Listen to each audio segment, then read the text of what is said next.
Welcome to the deep dive. Today, we've got a really interesting set of materials to explore. We're looking at the blueprint of someone who seems to have, well, really cracked the code on high achievement. Yeah, it's fascinating. This individual, they've excelled in wildly different fields and mentalism, for one. Right, and running ultra marathons, like world record level stuff, Yeah. plus building a business. It's quite a range. Absolutely. So our mission basically is to unpack this person's approach. Yeah. It's this blend of mentalism tricks, physics concepts, even neuroscience. And turn it into something actionable for you, listening. Exactly. The core message, really, it kind of boils down to a simple idea. You can't win the lottery if you don't buy a ticket. It sounds almost too simple, maybe, but the sources really hammer this home. Most people just don't buy the ticket. Success, according to this framework, it comes from being relentlessly proactive, designing the outcome you want first and then just pushing through with action, even when it feels awful. That ESPN gig example is powerful, wasn't it? It really was. It wasn't luck. It was, over a decade of cultivating a relationship? Yeah, laying the groundwork, waiting for the opening, and then seizing it. That's the buying the ticket part consistently over time. So that proactive piece, that's the hurdle. Let's dig into why we resist buying that ticket. The Mentalist has a biological take on it. Right. It's framed as this internal conflict, like a battle inside your brain. Between what we want now and what's good for us later. Pretty much. Yeah. You've got the limbic system, ancient brain, very hedonistic, wants pleasure, avoids pain right now. Okay. And that's duking it out with the prefrontal cortex. That's your responsible adult brain, the planner. The part trying to figure out marathon training or, saving for retirement? Exactly. So when a task feels hard or boring or scary, writing that big report, going for a run when it's cold, the limbic system just screams, a barred comfort zone is safe. And that feeling often wins out. It does. Yeah. So procrastination isn't just laziness, It's often fear of failing, maybe lack of confidence. It keeps us sort of safely cocooned. But stuck. No growth there. Right. So the hack is getting past that initial, inertia. Yeah. How do we give the strategic brain the upper hand? How do we do that? Well, we leverage something called the Zeigarnik effect. It's an old idea from the 1920s, but super useful for changing behavior. Okay, Zeigarnik. How does it work? The basic idea is if you have a huge goal looming over you, you break it down. Yeah. And you force yourself to start one tiny piece immediately, like right now. Why does that initial start matter so much? Because our brains, apparently, are wired to obsess over incomplete tasks more than finished ones. Starting something, even if it's tiny, opens a loop in your head. Like a nagging feeling. Yeah, exactly. A kind of background stress telling you this isn't done yet. The runner would use that analogy of an untied shoe. You can't ignore it. You have to tie it. Even just starting the knot, that feeling, that incompleteness, it actually creates momentum. So starting gives you a little dopamine boost or something, helps overcome the resistance. Precisely. That first bit of friction is the hardest part. The ultramarathoner puts it really well. Goal is a marathon. First step isn't 10 miles. No. It's shoes on, out the door, run around the block. Or maybe just walk fast around the block. Ignore the excuses, cold weather, wrong sneakers, whatever. Just start today. I like that emphasis on immediately shutting down the excuses. Okay, so momentum is key. But momentum needs direction, right? Yeah. Which brings us to the problem of vague goals. Oh, yeah. We all do it. I want to level up my career. I want to be happier at home. What does that even look like? There's no finish line. Exactly. They're elusive. Your strategic brain, the prefrontal cortex, it can't build a plan around happier. It needs something concrete. So how does the mentalist approach this? Designing the outcome first. Yes, exactly like reverse engineering a magic trick. Yeah. You start with the exact final effect you want the audience's gasp or whatever. Okay. That endpoint dictates everything that comes before it. Every move, every bit of misdirection. Applied to life goals, it means they have to be smart. Specific, measurable, achievable, relevant, time-bound, the classic framework. Let's make it practical. Say someone's goal is just be healthier. That's vague. Right. So how do we make that smart? Maybe their doctor mentioned they're pre-diabetic. Okay, the specific goal becomes get my A1C test result below 5.7%. A number. A number. And add a deadline within 12 months. Now it's tangible. Healthy becomes measurable. Okay, got it. Then you work backward from that number, 5.7. Yep.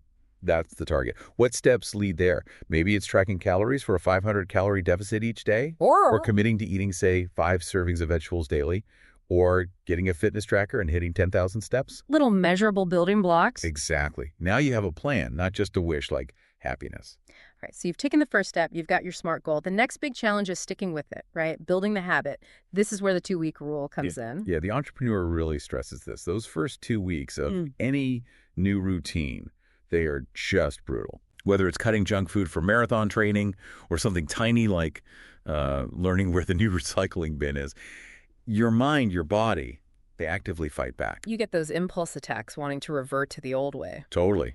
And this is where the mentalist's trick of misdirection comes in handy. But you use it on yourself. How does that work? Like fooling your own brain? Kinda, yeah. So your impulsive limbic brain is screaming for cake and a burrito, that instant gratification. You don't argue with it. You don't say no. You agree. You agree, but you add a delay, a time misdirection. You say, okay, self, we can have that cake and burrito. But first, we eat this banana, drink a big glass of water, and set a timer for 10 minutes. That sounds deceptively simple. Why does a 10-minute delay work? Because often that intense emotional craving, it burns out pretty fast. Oh. By delaying, and also by filling the physical urge with something healthy like water or a banana. The impulse just fades. Often, yeah, you've distracted your short-term brain just long enough for the rational prefrontal cortex to step back in and say, actually, maybe we don't need that burrito right now. And this struggle, this effort to stick with it, it actually changes our brains physically, doesn't it? There's neuroscience here. Oh, absolutely. Every time you push through discomfort, you force yourself out for that run. When you really don't want to, you're building myelin. That's the fatty stuff around nerve pathways, like insulation. It's even better. It's like paving the road. It makes the electrical signals in your brain fire faster, more efficiently along that pathway. Think of it like walking through deep snow. The first time is exhausting, right? You're forging the path. Yeah, brutal. But each time you walk that same path, it gets easier packed down. You're reinforcing it. That's myelin, building around the neural pathway synaptic plasticity. Yeah. Your brain is literally rewiring itself based on your effort. So the struggle isn't just about willpower, it's actually physical brain construction. It's evidence of learning, of becoming more efficient. But, and this is important, the sources also warn against the all-or-nothing trap. Right. Society pushes perfection, but that just sets you up to quit when you inevitably slip up. Exactly. What really counts is the trend. What do you do, like 90% of the time? If you have an off day, eat the cake, skip the gym. It's okay. You don't scrap the whole week or month. No. Yeah. Just allow yourself some grace. Restart the clock tomorrow. Consistency beats short bursts of perfection every time for long-term change. That's a relief to hear, actually. Okay, let's shift to making those bigger leaps. Moving from maybe comfortable procrastination to real committed action. The story of the mentalist quitting Wall Street seems key here. Yeah, and it wasn't some mystical moment. It was forced accountability. Another magician basically called him out. Just asked him straight up. Bluntly, why are you still working at Merrill Lynch? That question apparently just forced him to stop drifting and actually quantify his escape route. He had to reverse engineer it, figure out the money side. He calculated he needed, was it $100,000 a year from magic to replace his finance salary? Okay. Breaking it down, how many shows, what fee, spread over the year, suddenly it wasn't a fuzzy dream anymore. It was a math problem. It felt achievable. But he didn't just jump blindly. There was groundwork. The sources mentioned some pretty unglamorous prep work. Oh yeah, the financial safety net, built by doing truly miserable work in college, installing heavy boat docks. Wolverine Spartan boat docks, I think it was called. Sounds cold. He describes it as grueling, freezing water heavy lifting. But that work, that delayed gratification, provided the savings. The runway. He didn't wait for a lucky break. He built his own security through sheer hard work so he could afford to take the risk later. That's the gritty reality behind the leap. Okay, let's look at persistence through the lens of the America's Got Talent attempts. 3 tries? What went wrong the first time? It was about compromising on needs. His act needed a really focused volunteer from the audience, but he felt awkward asking for that, so he accepted a distracted production assistant. And the performance bombed. Terribly. The lesson learned was stark. When your future's on the line, you cannot compromise on the essential ingredients for success. You have to advocate for what you need. Be demanding, even. And the second failure, that wasn't even about the performance itself, was it? No, pure planning failure. Huge audition, massive line, waited hours in the freezing cold. Oh, wow. Missed his slot, had to leave for another gig, just logistical chaos. So by the 3rd try. He'd learned better planning, absolute insistence on getting a fully focused participant, total mental prep, and that time, he nailed it. Got into that flow state. And the key insight there is that the mistakes weren't just setbacks, they were data. Exactly. Failure triggers a kind of error signal in the brain. It makes you uncomfortable, forces you to analyze what went wrong, and helps you adjust so it doesn't happen again. Painful, but essential for growth. We also see the power of making things public, right? External accountability, posting goals online, making bets. Why does that work so well? It's brain chemistry.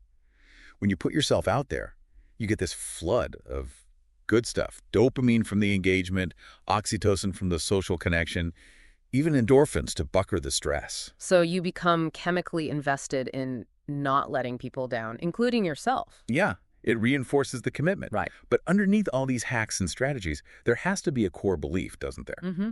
What is it? The sources suggest the most successful people, whether entrepreneurs or athletes, constantly ask themselves, why can't it be me? They just decide, fundamentally, that giving up isn't actually an option on the table. Wow. That's a powerful mindset shift. Okay, so let's say you've made the leap, you're performing well. How do you reach that peak state, that flow? Well, accessing flow seems to be about quieting that internal chatterbox, the conscious mind. The source mentioned that study on Neymar, the soccer player. Right, using significantly less brain power than others during complex moves. Yeah, like 90% less. It suggests that flow happens when you have deep expertise from practice, and then you consciously let go. You trust the trained neural networks, the autopilot you built through all that struggle, to just take over. Makes sense. But there's a weird twist, isn't there? Sometimes achieving a huge goal can actually cause anxiety. It sounds counterintuitive, but yes. Wow. They mention cherophobia, this sort of fear of happiness or success. Yeah. The idea is the huge physiological shift that comes with a big win, the adrenaline, the excitement, can sometimes get misread by the brain as danger. So even good stress can feel stressful. How do you handle that? You acknowledge it, you recognize the feeling, but then you channel that nervous energy into planning for the consequences of success. Like what happens next? Exactly. What are the new potential problems? Maybe dealing with a jealous relative about your new house or the pressure of maintaining this new level.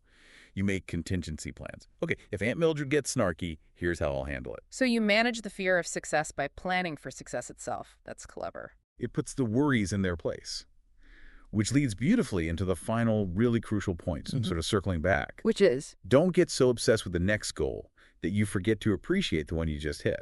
The runner example again. So focused on breaking 2 hours, 20 minutes. That he couldn't even enjoy running a phenomenal 2.23 personal best.